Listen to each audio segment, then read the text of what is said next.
আসসালামু আলাইকুম। একটু থামুন।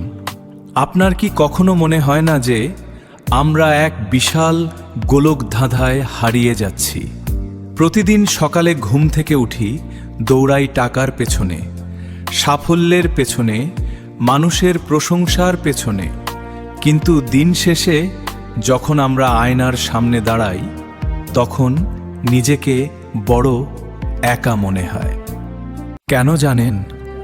কারণ আমাদের এই আত্মাটা শান্তি খুঁজে শুধু তার রবের কাছে। আমরা দুনিয়ার চাকচিক্য দিয়ে মন ভরানোর চেষ্টা করি, কিন্তু মন তো ভরে না।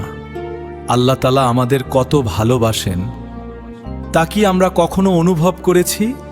আমরা হাজারবার ভুল করি, হাজারবার পাপ করি, তাও তিনি আমাদের জন্য রিজিকের দরজা বন্ধ করেন না।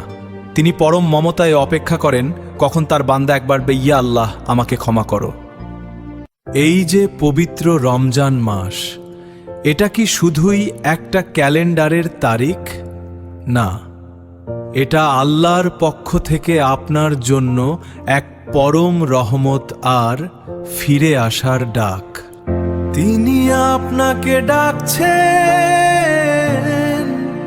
তিনি চাচ্ছেন আপনি আবার তার পথে ফিরে আসুন। জীবন তো শুধু একটা ক্ষণস্থায়ী সফর। দুনিয়ার পিছে ছুটে কি লাভ যখন সব আল্লাহর হাতে? এই রমজান মাসে নবীর ত্যাগ আর ভালোবাসা মনে পড়ে। ক্ষমা চাইলে রব ছাড়া আর কে দেবেন? সম্পদ নয়, আমলই আসল। আসুন না,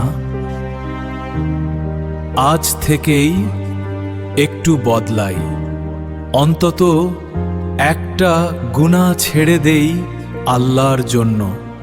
নিজেকে প্রশ্ন করি, আমি কি আমার রবের সামনে দাঁড়ানোর জন্য তৈরি?